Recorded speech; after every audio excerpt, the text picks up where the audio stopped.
मंडळी, लग्नानंतर होईलच प्रेम या मालिकेचा आजचा म्हणजे 8 ऑक्टोबरचा रिव्ह्यू तुम्ही ऐकत आहात। आणि सुरुवातीलाच मानिनीची मैत्रीण आली आहे बाबा, आणि तेही पुन्हा यांच्या घरामध्ये भांडणं लावायला। मानिनी रडत असते तेव्हा ही सुनीता म्हणते तिची मैत्रीण, अगं काय रडतेस मानिनी, तुला आनंद व्हायला पाहिजे ना, बरं झालं ना तुझी सून निघून गेली ते। त्यावरती मानिनी म्हणते, अगं पार्थने विचारलं काव्या कुठे, तर काय सांगू त्याला। त्यावरती सुनीता म्हणते, अगं मानिनी जे ते सांगून टाक खरं, अगं किती दिवस हे भिजत घोंगडं ठेवणार आहेस तू, सांगून टाक ना त्या पार्थला की तुझ्या बायकोचं बाहेर अफेअर चालू आहे ते। मानिनीताई म्हणतात, अगं काय गं सुनीता, वेडीबिडी झाली आहेस का तू, अगं पार्थला मी असं कसं सांगू, पार्थला जर कळलं ना तर तो काय करेल याचा विचार पण नाही करू शकत मी। अगं माझं पोरगं हळवं आहे ग, अगं इथून नाही ग, डोक्याने नाही, तो मनातून विचार करतो। त्यावरती ही सुनीता म्हणते, बघ ना बाई पार्थला काय चंट मुलगी मिळाली ग, काय छक्के पंजे खेळत होती बाई पार्थ सोबत, कशी ग कळली नाही तुला ही मुलगी मानिनी। मानिनी म्हणते, अगं तुला कसं सांगू सुनीता, काव्या मला अजून पण कळलेली नाहीये। सुनीता म्हणते म्हणजे, त्यावर मानिनी म्हणते, अगं तिचं अफेअर असतं ना सुनीता, तर लगेच ही मानिनी म्हणते, अगं असतं नको म्हणू, आहे म्हण। मग मानिनी म्हणते, अगं हो तेच ते, जर तिचं अफेअर आहे ना तर तिला मी पार्थपासून दूर केल्यावर, तिला मी गेस्ट रूम मध्ये शिफ्ट केल्यावर सुद्धा खरं तर तिने आनंद व्यक्त करायला हवा ना, पण ही पोरगी काहीतरी भलतच व्यक्त वागतीये ग। सुनीता म्हणते, अगं मानिनी तिला आनंदच झाला असणार आहे, तिला असं वाटत असेल बरं झालं मी झाले पार्थपासून मोकळी। मग मानिनी म्हणते, तेच तर तिच्या वागण्या बोलण्यातून नाही दिसत आहे ग मला सुनीता, म्हणजे तिला जर पार्थविषयी काहीच वाटत नसतं तर पार्थला ठसका लागल्यावर पाणी देण्यासाठी तिची धडपड नसती झाली। आता जे जे किस्से झाले ते सगळं मानिनी तिच्या मैत्रिणीला शेअर करतीये आणि म्हणतीये की अगं पार्थला भूक लागल्यावर फ्रूट सॅलेड घेऊन आली होती ती, आता ते सगळं तिने सांगितलंय मैत्रिणीला। मग मानिनी पुन्हा म्हणते, सुनीता अगं मी काही खाष्ट सासू नाहीये ग, मी काही मुद्दाम नाही करत आहे हे सगळं, मला उलट असं वाटतंय की काव्याने पटकन स्वतःला सिद्ध करावं, तिने जर सिद्ध केलं ना तर मी स्वतः जाईल काव्याकडे, तिची माफी मागेल आणि पाया पडेल आणि म्हणेल की बाई हवी ती शिक्षा कर, मी तुझ्याशी वाईट वागले म्हणून, पण तिने अजून काहीच सिद्ध केलेलं नाही। हे बरं आहे बरं का प्रेक्षकांनो, म्हणजे आधी फटाफट हाणायच्या 2-4 गालामध्ये आणि मग म्हणायचं बाई चुकलं होतं ग माझं, माफ कर मला, काही अर्थ आहे का प्रेक्षकांनो। मानिनीला चांगलं माहिती आहे आपण सासू आहोत ना, मग आपण कसंही वागलं तर चालतं, सुना थोडीच आपल्याला शिक्षा करणार आहे। काही दाखवलंय प्रेक्षकांनो, नेमकं ना मालिकेमध्ये असंच करतात, एकही पात्र ठाम भूमिकेवर ठेवत नाहीत। आता बघा अचानक मला तर तो पार्थ इतका दिवाना झालेला दिसतोय त्या काव्यासाठी की विचारूच नका। पुढे बघा काय झालंय, मग आता ती सुनीता लगेच काय म्हणते, अगं मानिनी तू तिच्यावर विश्वास ठेवू नको, अगं ती काव्या तुझ्याकडे मुदत वगैरे मागून फक्त टाइमपास करते। मानिनी म्हणते, अगं पण तुझ्या म्हणण्याप्रमाणे जर तिचा टाइमपास सुरू आहे तू म्हणते सुनीता, पण ती घराबाहेर कशी पडत नाही, अगं गेली अनेक दिवसापासून ती घराबाहेर पडत नाही सुनीता। आता त्यावर बघा या मैत्रिणीने ठरवलंच आहे की मानिनीचं घर तोडायचं म्हणजे तोडायचं। म्हणते कशी ही सुनीता, अगं कशी बाहेर पडणार ती, अगं रिसेंटली बाहेर गेली होती ना ती, मग तिने तेव्हा तिच्या बॉयफ्रेंडला सांगितलं असेल की बाबा आता काही दिवस आपण एकमेकांना कॉन्टॅक्ट करायला नको, तू मला ड्रॉप कर मी तुला ड्रॉप करते, असा करार झाला असेल ग त्यांच्यामध्ये। अगं ही अशी नाटकं मी रोज कॅफेमध्ये बघते ग। प्रेक्षकांना मला तर वाटतं सुनीताचा पर्सनल अनुभव सांगते ती, असो आपण मालिकेच्या पात्राबद्दल बोलतोय म्हणा। आता मानिनी म्हणते, अगं म्हणजे काव्याने असं केलं असेल का सुनीता। सुनीता म्हणते, अगं असंच केलं असणार आहे तिने, तू कशाला वाईट वाटून घेतेस मानिनी, आज जसं लो वाटलं तुला मला फोन करून बोलवलंस ना, तर तसंच पुन्हा फोन करून बोलव, हां नक्की बोलव, मी येईल हा, पण त्या काव्याला माफ नको करू, ती जोवर स्वतःला सिद्ध करत नाही तोवर तू तुझ्या निर्णयावर कायम राहा ग बाई मानिनी। आता तेवढ्यात त्या सुनीताला फोन आलाय तिच्या कॅफेमधनं, कोणी AC वाला आलाय म्हणून। आता ती फोन रिसीव्ह करते आणि म्हणते, हो आले आले, आणि मानिनीला म्हणते, चल बाई मानिनी मला आता निघावं लागेल, AC वाला आलाय कॅफेमध्ये आणि तू काळजी घे हा। प्रेक्षकांनो बघितलं का बाहेरचे लोक कशी दिशाभूल करतात, त्यामुळे घरच्या लोकांवर विश्वास ठेवत जावा नेहमीच, बाहेरचे लोक हे कधीही घर तोडायचाच प्रयत्न करतात, हा माझाही वैयक्तिक अनुभव आहे। मानिनी जेवढं या सुनीताला शेअर करेल तेवढं ती स्वतःच या गोष्टीमध्ये फसत जाईल हे तितकंच खरं आहे, आणि तिच्या घरच्यांपासूनही दूर होईल। काय होतंय परिणामी ती काव्याशी वाईट वागते आणि त्यामुळे पार्थपासून सुद्धा मानिनी लांब जाते आता हळूहळू। बघा आता मानिनी विचार करते, सुनीता म्हणाली ते बरोबर आहे, पार्थला आता मी दूरच ठेवणार काव्यापासनं, काव्या नाटक करतेय पार्थची काळजी घेण्याचं. आता मानिनीने हे स्वतःचं मत बनवलं बरं का. तेवढ्यात पार्थ आलाय तिथे आणि विचारतोय, आई काव्या कुठे ग? मग आता त्याने गिफ्ट आणलंय. मग मानिनी म्हणते, हे काय आणलंय रे पार्थ? पार्थ म्हणतो, अगं आई गिफ्ट आणलंय काव्यासाठी. आता ही मानिनी लगेच म्हणते, काव्यासाठी गिफ्ट आणलंय? त्यावर पार्थ म्हणतो, अगं आई तुला माहित नाही, काव्याने आज माझ्यासाठी आणि क्लायंटसाठी जे काही केलंय ना त्यासाठी काव्या हे गिफ्ट डिझर्व करतात. अगं आई तू घरी नव्हती आणि त्या माझ्या क्लायंटला भजी खायची होती, त्यामुळे काव्याला मी रिक्वेस्ट केली होती की काव्या करून द्याल का भजी. तर त्यांचा अभ्यास सोडून भजी करायला आल्या बरं का. आणि क्लायंट पण इम्प्रेस झाले. आता कालचं त्याने सगळं पुन्हा इतकं रिपीट सांगितलं ना प्रेक्षकांना पल्लाळ की विचारू नका. असो, तर आता हे सगळं सविस्तर त्याने कालची बातमी त्याच्या आईला दिली आणि आता म्हणतोय, कुठे काव्या? मी काव्याला हे गिफ्ट नेऊन देतो. आता मानिनीला काही जाऊ द्यायचं नाहीये सुनेच्या जवळ. मग लगेच ती म्हणते, अरे थांब पार्थ, म्हणजे बायकोसाठी आणतो बाबा गिफ्ट, आईसाठी पण काहीतरी आणत जा. आता पार्थ हुशार आहे बरं का. असं म्हटल्यावर त्याने आईसाठी पण गजरा आणलाय आणि पटकन तो पुढे करत म्हणतो, हे घे आई, हे तुझ्यासाठी. आता मानिनी म्हणते, माझ्यासाठी? मग पार्थ म्हणतो, आई तुला काय वाटलं बायको आल्यावर मी आईला विसरेल? घे तुझ्या आवडीचा गजरा. असं म्हणून तो मानिनीच्या हातात देतो आणि पुन्हा म्हणतो, काव्या कुठे? आई काव्या गेल्यात कुठे ग? आणि आता तो इकडे तिकडे बघायला लागतो. मानिनी म्हणते, अरे काव्या ना ती बाहेर गेली असेल. अरे पार्थ म्हणतो, काय अशा कशा अचानक बाहेर गेल्या? आता इकडे बघा प्रेक्षकांनो. आता हा सीन जरा जास्तीच डेंजर म्हणून नाही पण आता ताई सारखा दाखवला. आता ही नंदिनी एवढी रडत असते मोठ्याने आणि तिला असं वाटत असतं की काव्याशी बोलावं या क्षणाला, म्हणून ती काव्याला फोन लावते आणि फोन लावल्यावर तो फोन वाजायला लागतो घरी. आता पार्थला आवाज येतो काव्याच्या फोनचा. आता तो इकडे तिकडे बघायला लागतो आणि म्हणतो, अगं आई काव्याचा फोन, तो तर घरीच आहे वाटतं, बघ फोनचा आवाज येतोय. आता तो त्या रूममध्ये जातो, गेस्ट रूममध्ये, आणि तो फोन रिसीव्ह करतो. इकडे मानिनीला आलंय टेन्शन की आता काय उत्तर द्यावं पार्थला, कारण आता ही काव्या घर सोडून गेली आहे बरं का. आणि आज गुरुजीचं सीन पण त्यांनी पुढे खूप छान दाखवलाय. पूर्ण एपिसोड रिव्ह्यू बघा प्रेक्षकांनो, इंटरेस्टिंग आहे आजचा एपिसोड रिव्ह्यू. आता ही नंदिनी फोन करते काव्याला आणि तिकडनं पार्थ उचलतो. फोन उचलल्या नंदिनी म्हणते, हॅलो काव्या. पार्थ म्हणतो, काव्या नाही, मी पार्थ बोलतोय. काय झालं नंदिनी, काही निरोप आहे का काव्यासाठी? नंदिनी आता एवढी आश्चर्य व्यक्त करते आणि म्हणते, नाही ठीक आहे, मी नंतर बोलते तिच्याशी. पार्थ म्हणतो, अच्छा म्हणजे फक्त बहिणीशीच बोलायचंय वाटतं. मला सांगा ना कशी झाली तुमची 10वी ॲनिव्हर्सरी आनंद निवासची? नंदिनी म्हणते, नाही तसं काही नाहीये पार्थ, मी घरी आल्यावर बोलेन ना. मी काय म्हणते, काव्या असेल तर तिला बोलवता का प्लीज? पार्थ म्हणतो, नाहीये काव्या इथे घरात. नंदिनी एवढी रिॲक्शन देते ना, काय काव्या घरात नाही, कुठे गेली काव्या? मला ते जरा वियर्ड वाटलं. आता ती म्हणते, फोन घरात आहे तिचा आणि ती बाहेर गेली. अशी कशी बाहेर गेली? मग जीवा म्हणतो, माहिती नाहीये, इथेच कुठेतरी गेल्या असाव्यात, घरी विसरल्यात फोन, काळजी नका करू नंदिनी. नंदिनी म्हणते, बरं ती घरी आली की मला लगेच फोन करायला सांगा, आठवणीने सांगा पार्थ. पार्थ म्हणतो, बरं सांगतो हं. आता असं म्हणून तिने फोन ठेवला. आता तिकडनं तो जीवा बिचारा त्या नंदिनीच्या मागे करत म्हणत असतो, अगं ऐक ना नंदिनी, माझं ऐक तरी. नंदिनी वसकते त्याच्यावर आणि म्हणते, सांगितलं ना मला काही ऐकायचं नाहीये तुमचं. जीवा म्हणतो, चल ना नंदिनी आपण घरी जाऊ, शांतपणे बोलू. नंदिनी म्हणते, मला नाही बोलायचं तुमच्याशी आणि प्लीज माझ्या मागे येणं बंद करा तुम्ही. असं म्हणून पुन्हा रडत निघून जात असते. तिला आलंय टेन्शन, आता आनंद निवास कसं वाचवायचं, काय करायचं. पण ना प्रेक्षकांनो, नंदिनी जरा ओव्हर रिॲक्ट करते. आपण मालिकेच्या पात्राबद्दल बोलतोय बरं का. म्हणजे जीवा एवढं एक्सप्लेनेशन देतोय तिला की माझी काही चूक नाहीये, मी व्यवहार करण्यापूर्वी बघितलं होतं तरी मला फसवलं गेलंय, तरी सुद्धा नंदिनी त्याचं काही ऐकायलाच तयार नाहीये. आता पार्थला तिथे काव्याचे अस्ताव्यस्त झालेले कपडे दिसतात आणि त्याला आश्चर्य वाटतं की हे काय, काव्या तर त्यांचे कपडे असे कधीच टाकत नाही. म्हणून तो त्याच्या आईला बोलवतो आणि विचारतो, आई हे काय ग, काव्याचे कपडे इथे दिसतात असे बाहेर, काय भानगड काय? त्याला जरा त्याच्या आईच्या वागणुकीबद्दल शंका येते. मी मगाशी म्हणलं ना प्रेक्षकांनो, ही मानिनी असं वागून स्वतःला तिच्या मुलापासून दूर करेल. आता तो मुलगा बिचारा एवढा भोळा आहे, इनोसंट आहे, एवढा प्रेम करतो आईवर आणि आईने असं वागावं का? असो, अति लक्ष घालू नये मुलांच्या संसारामध्ये असं म्हणायचंय मला. आता पार्थने विचारल्यावर मानिनी त्याला असं उत्तर देते, काय माहिती बाबा तिने कपडे असे का पांगवले, आला असेल तिला कशाचा राग, काढला असेल तिने राग याच्यावर. पार्थ म्हणतो, आई काय बोलतेस तू, हे असं कसं राग काढेल काव्या, कुठल्या गोष्टीचा राग काढेल?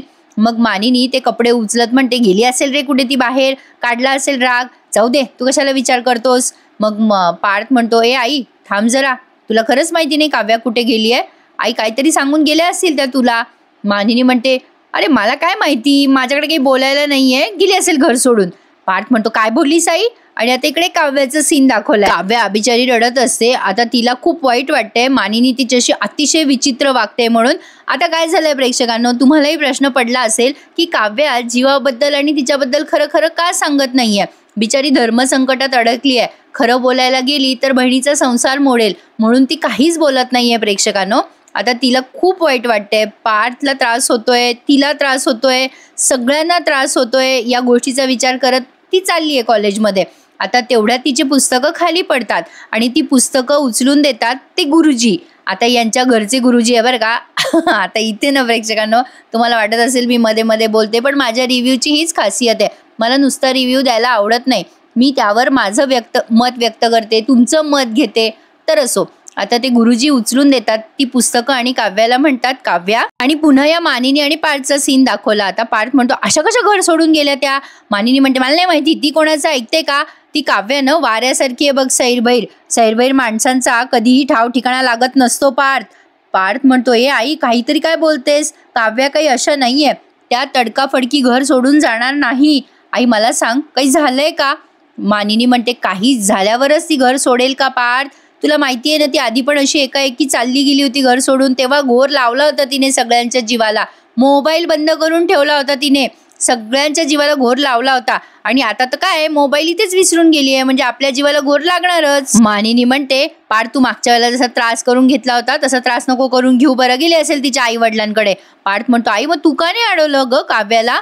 काय का असं वागतेस आई तू? काय झालंय का काही? आता मानिनी म्हणते, काही नाही झालंय. आता शेवटी पार्थ काय करतो, त्याच्या फोनवरनं अनिशाला फोन लावतो आणि म्हणतो, ठीक आहे तुला नाही सांगायचं तर नको सांगू, मी अनिशाला विचारतो. असं म्हणून त्याने अनिशाला कॉल लावलाय, पण अनिशाचाही फोन स्विच ऑफ येतोय.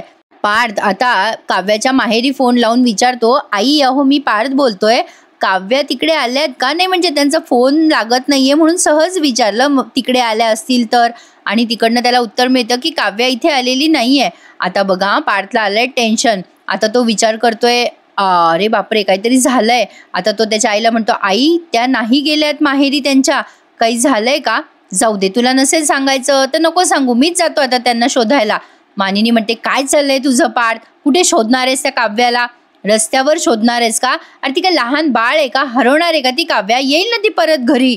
आता मात्र पार्थ चिडतो आणि म्हणतो, आई काय बोलतेस तू? येईल परत काय? काहीतरी झालंय.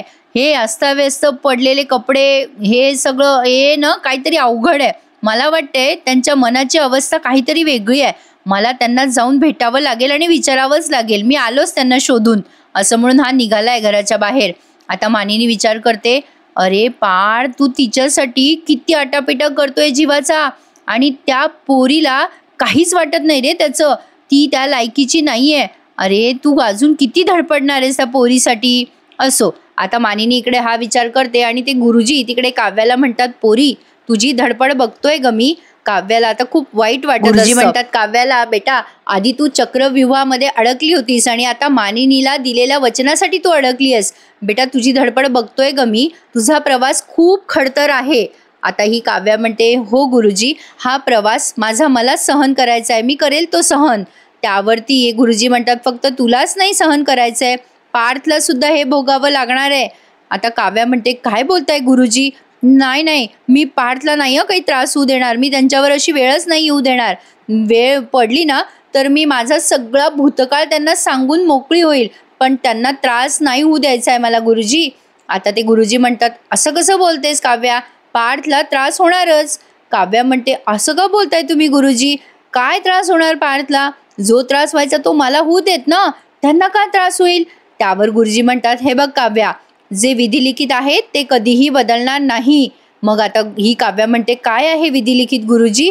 प्लीज सांगा ना, काय बदलणार नाहीये? तुम्ही का उत्तर देत नाही गुरुजी? तुम्ही कुठलीच गोष्ट का स्पष्टपणे सांगत नाही आहात? हे बघा, मला कसं कळणार तुमचे काय संकेत आहेत ते? आणि तुम्ही जे काही घडणार आहे ते स्पष्टपणे सांगितलं तर आमच्या आयुष्यातला गोंधळ पण कमी होईल ना. हे बघा गुरुजी, तुम्ही देवासारखी परीक्षा नका बघू आमची. त्यावर गुरुजी म्हणतात, हे बघ काव्या बेटा, जन्म आणि मृत्यू फक्त आपल्या हातात नाही असं आपल्याला वाटत असतं, पण इतर अशा बऱ्याच गोष्टी असतात त्याही आपल्या हातात नसतात. आपण कितीही ठरवलं की आपलं आयुष्य आपण आपल्या पद्धतीने जगायचं, तरी सटवाईने ते लिहून ठेवलेलं असतं. काव्या म्हणते असं काही नसतं गुरुजी, आपण आपलं आयुष्य आपल्या मताप्रमाणेच जगायचं असतं आणि आपण ठरवलं तसंच जगायचं असतं. कसं झालंय प्रेक्षकांनो, आता हे गुरुजी जरा जुन्या विचारांचे आहेत आणि काव्या नवीन विचाराची आहे. तरी सुद्धा तिचं मन मानत नसेल तरीही तिला त्या गोष्टी पटतायत बरं का. आता गुरुजी म्हणतात, हे बघ बेटा, ज्याच्यासोबत तू लग्नाच्या गाठी बांधायच्या ठरवल्या होत्यास, झालं का तुझं त्याच्याशी लग्न? त्या गाठी अचानक का सुटल्या? ज्याच्यासोबत तू 7 पावलं चालायची स्वप्न बघितली होतीस, त्याला सोडून तुला दुसऱ्यासोबत सप्तपदी घ्यावी लागली, याचा कधी विचार केलास का तू काव्या? काव्या म्हणते, जाऊ द्या ना गुरुजी, बस करा आता, मला नाही करायचा या सगळ्या गोष्टींचा विचार. मी थकून गेले आता गुरुजी, मला कंटाळा आलाय सगळ्या गोष्टींचा, वीट आलाय, मला नाही करायचा आहे कसलाच विचार आता. मला आता कंटाळा आलाय या संकेताचा सुद्धा. तुम्ही मला कोणतीच गोष्ट स्पष्टपणे सांगत नाहीत गुरुजी. मी किती संकेत ऐकू तुमचे, मला काही कळू नाही लागलं आता. हे बघा गुरुजी, आता मला काही सांगूही नका आणि काही प्रश्नही विचारू नका.